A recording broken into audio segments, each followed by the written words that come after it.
కూతురికి ఘనంగా పెళ్లి చేస్తున్నానని ఆనందం ఆ తండ్రికి ఎంతోసేపు నిలవలేదు. పెళ్లి మండపంలో మంగళ వాయిద్యాలు మోగుతూ ఉండగా వేద పండితులు పెళ్లి తంతు నిర్వహిస్తున్నారు. బంధువులు, స్నేహితులంతా పెళ్లి మండపానికి చేరుకున్నారు. అల్లుడు కూతురు కాళ్లు కడిగిన వధువు తండ్రి ఆనందంగా అందరినీ పలకరిస్తున్నారు. వచ్చిపోయే వారికి మర్యాదలు చేస్తూ మురిసిపోతున్నారు. మరోవైపు భోజనాలు కూడా మొదలయ్యాయి. ఇంతలోనే ఊహించని పరిణామంతో పెళ్లింట విషాద ఛాయలముకున్నాయి. గుండెపోటుతో పెళ్లి కూతురు తండ్రి కుప్పకూలిపోయారు. తిరిగి రాని లోకాలకు వెళ్లిపోయారు. ఈ విషాదకర ఘటన కామారెడ్డి జిల్లాలో చోటు చేసుకుంది. కామారెడ్డి జిల్లా బిక్కనూరు మండలం రామేశ్వరపల్లికి చెందిన కుడిక్యాల బాలచంద్రం కామారెడ్డి పట్టణంలోని హౌసింగ్ బోర్డులో నివసిస్తున్నారు. చిన్న చిన్న కాంట్రాక్ట్ పనులు చేసుకుంటూ కుటుంబాన్ని పోషిస్తున్నాడు.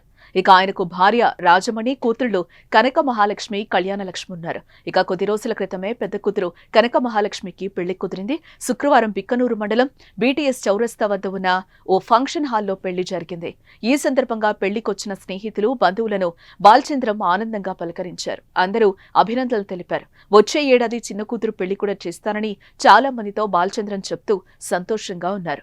ఇంతలోనే ఒక్కసారిగా ఆయన గుండెపోటుతో కుప్పకూలిపోయారు.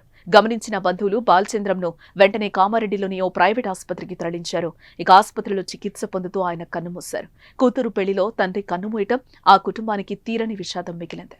పెళ్లి కోసం వేసిన పందిరిలో విగత జీవిగా పడిపోయిన తండ్రిని చూసి ఆ కూతురు రోధించిన తీరు అందరినీ కలిచివేస్తోంది. ఎంతో ఆడంబరంగా పెళ్లి చేసినప్పటికీ ఆ పెళ్లి చూడకముందే తండ్రి మృతి చెందడంతో ఆ కుటుంబంలో తీరని శోకాన్ని మిగిల్చింది. పెళ్లికి హాజరైన బంధుమిత్రులు అంత్యక్రియల్లో పాల్గొన్నారు.